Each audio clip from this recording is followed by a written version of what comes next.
So how do you build a bathroom, a little tiny bathroom, in a little tiny Verdo? Well, I guess however you want. This is how I'm doing it. So I started out, I was going to build the walls of the bathroom and then build the composting toilet inside of it. But after giving it some thought, I decided to build the composting toilet and build the walls around it. Would be a whole lot easier working in a small space.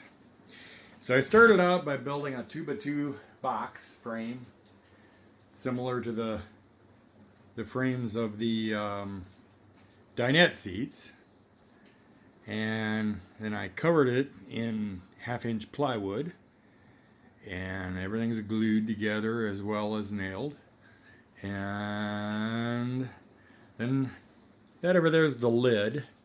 I cut this frame to go around it with notches, and where those notches are going to end up being the quote-unquote studs for the bathroom walls.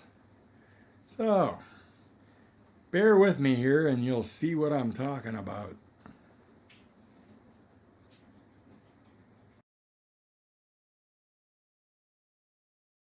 I got the box built and I got the top made and hinged, and it fits the bucket great, and the lid fits nice. The toilet seat fits nice. So I took it back apart, took the toilet seat back off, and now I'm giving everything 4 good coats of paint. These sawdust toilets, and I'll probably call it a compost toilet,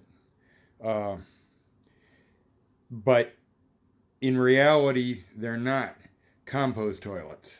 These are sawdust toilets, and the developer of Lovable Lou stresses that.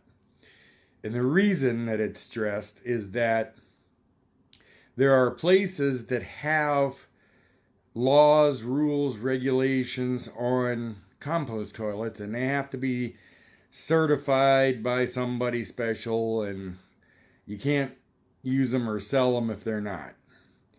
But the reality is, this is not a composting toilet. Therefore, those laws, rules, regulations do not apply.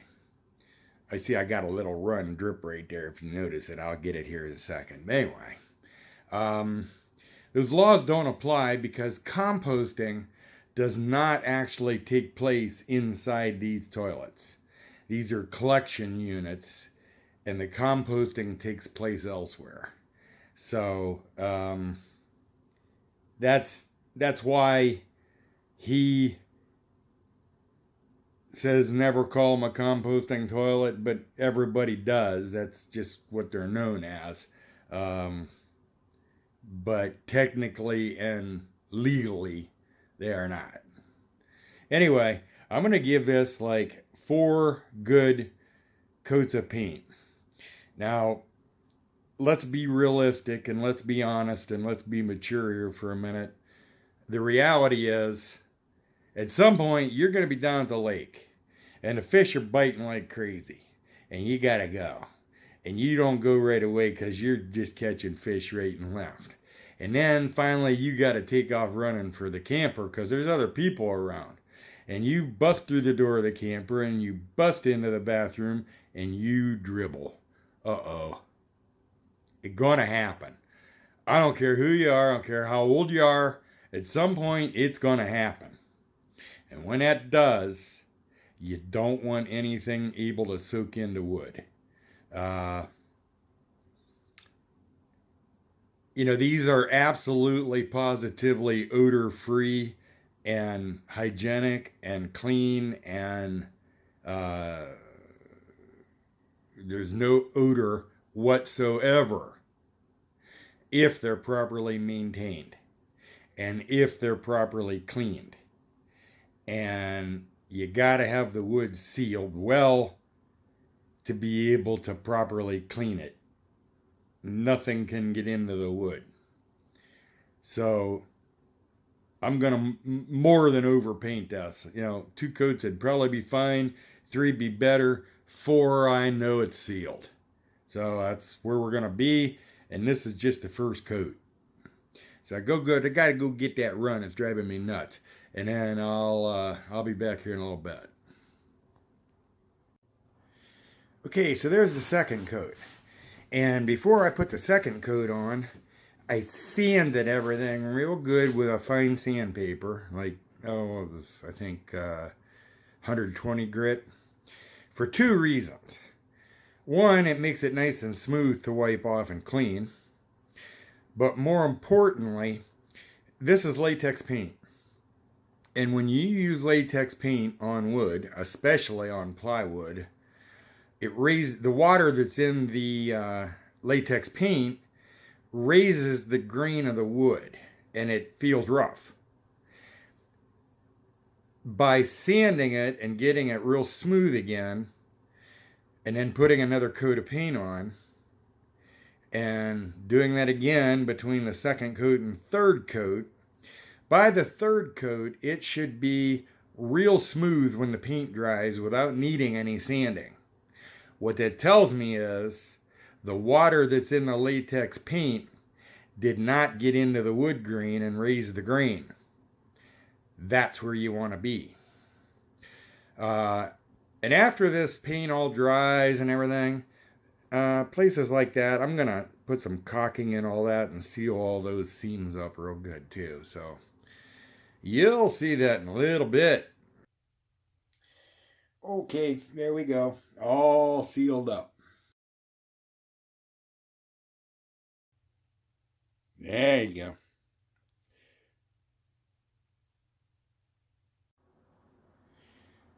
Many of you might have noticed the notches in the top of the composting toilet. I'll show you now why those were put in there. We're going to build very lightweight and very space-saving walls around our bathroom. I kind of laid it out here a little bit and played with space and how to work. And so I got to go cut some material and then I'll show you what I'm doing.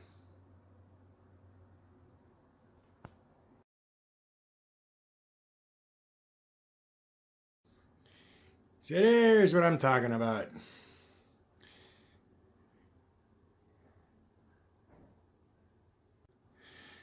Something else I should mention, I saved a ton of money. What I did was buy furring strip grade lumber for these studs, so to speak.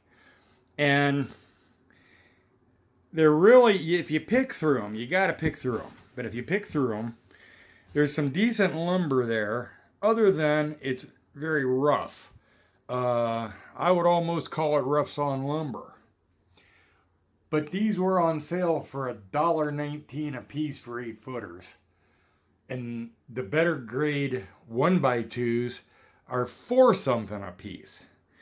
So I saved like $3 a piece. I bought 8 to build these walls. So I saved $25 by buying these and hitting them with a belt sander. And when you belt sand them and then hit them with a little finer sandpaper by hand, they're as nice as the better grade. And they're going to be, they will show on the inside of the bathroom, but, and which is why I bothered with the sanding. If they were going to be inside a wall, I wouldn't have. But they're really not that bad once they're sanded and smoothed up a little bit. And then, of course, inside the bathroom, they'll be painted. And so I saved $25 on my bathroom walls by doing that. There you have it. And I gotta cut those pieces up there now, and I'll be back and show you what I'm doing. Okay, so back to the template. I made a template of the arch of the ceiling and cut 1x3s in the top and connected the studs together. And I used the little repair plates to attach them to each other. And then up there, I use little angle brackets to attach them to a stud at the ceiling. So, it's pretty solid. And when I come around the corner, it'll get more solid. And when it's paneled, it'll get even more solid. So, that'll do. That's just a rag in there. Don't panic. I'll be back.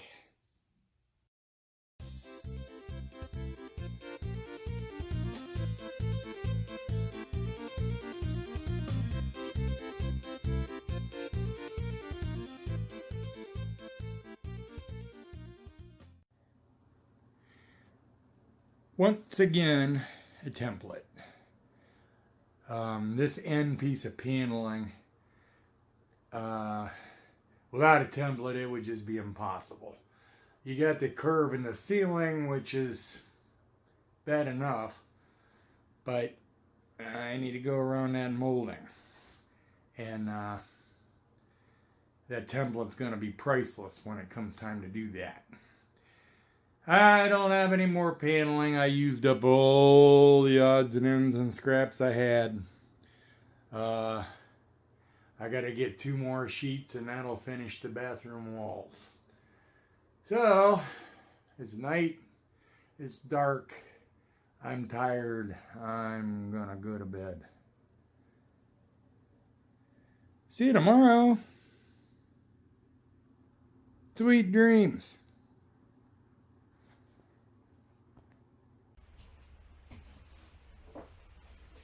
Alright, well the bathroom's done except for building the door. And then that's next. I made the door just 20 inches wide to conserve some space, so I guess I'm going to have to watch the burgers. But I think it came out pretty good. Plywood came out pretty good. Or the paneling, I mean. I'm happy with it. I can live with it.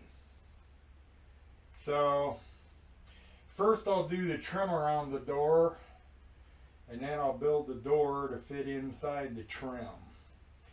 And I'm going to build it out of the same material I built the outside door out of. Mainly because I just couldn't find anything that suited me any better than that. So, that's where I'm at.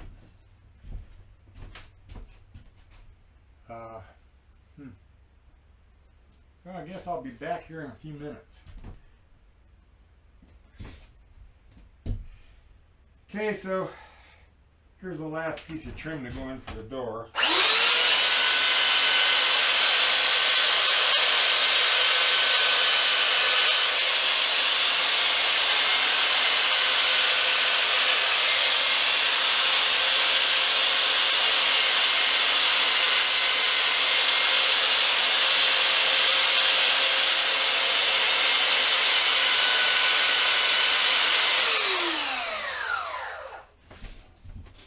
See him up nice.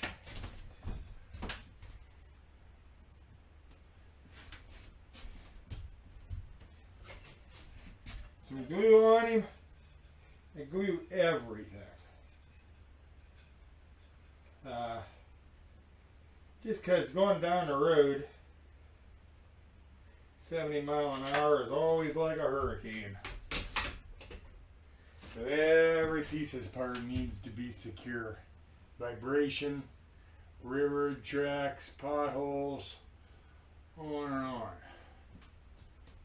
And I don't want anything vibrating loose and falling apart. So we either glue it and nail it or glue it and screw it.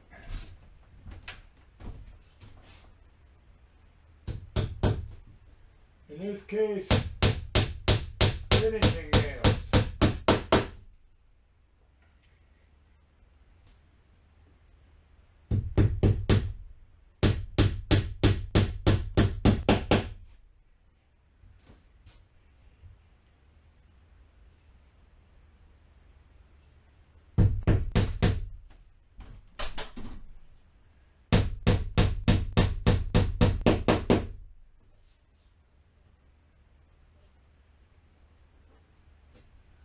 Okay. That takes care of the trim. Now the door.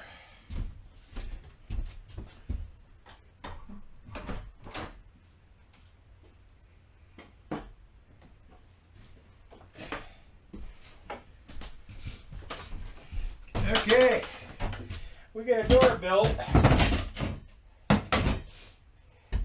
Let's hope it fits. You can kind of see how I did it here. And everything's all glued. And I didn't do cross bucks on either door. First of all, because they're not that heavy of doors, and second of all, because everything's glued.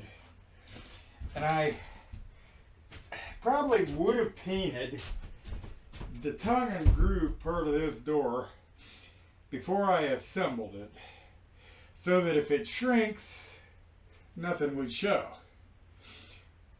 But I had a hell of a time getting the tongue and grooves together, even with bar clamps, pipe clamps, big ones. And I got them together. Once I got them together, they were staying together. Anyway, we'll see if she fits. Bottom fits.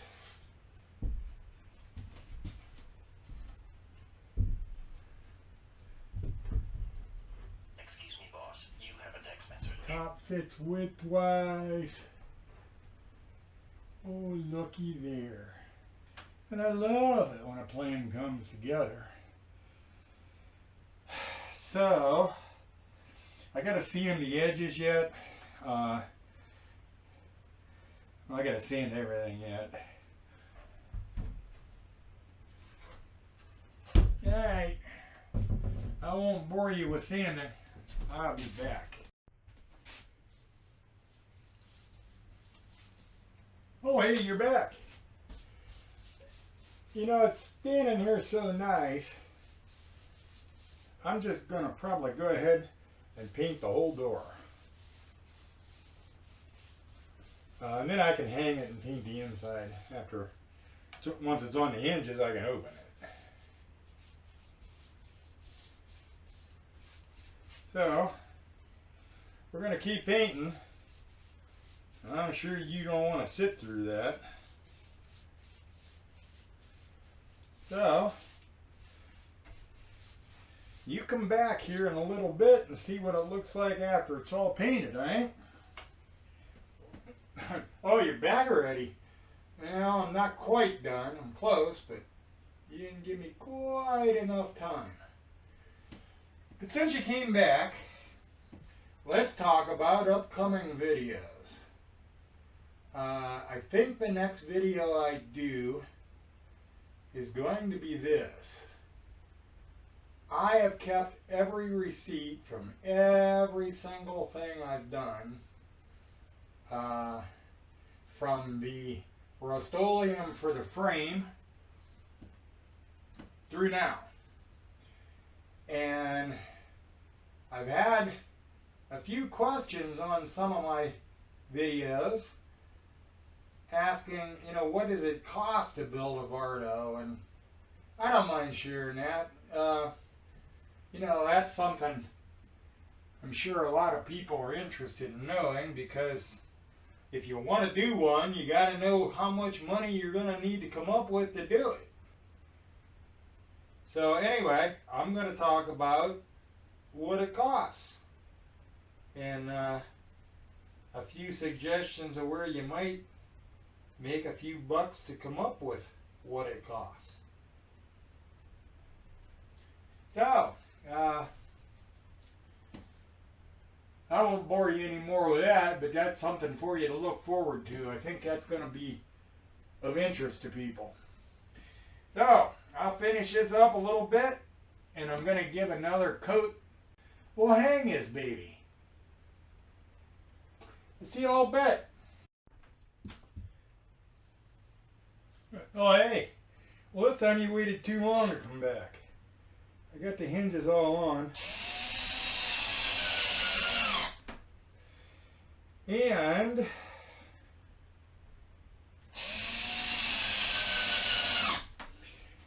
it's a little tight at the top, which is okay. That's why God created a belt sander.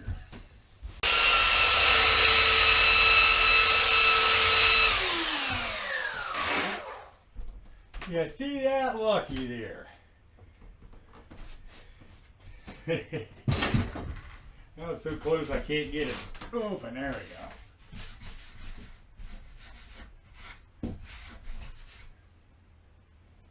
Let's put a handle on it. That's kind of cool.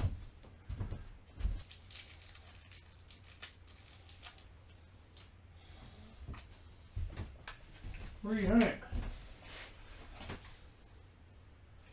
I'm thinking kind of about the same place the other one is.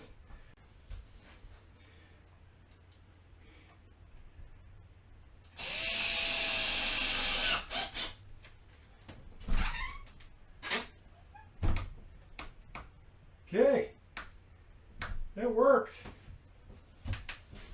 Thanks for the help.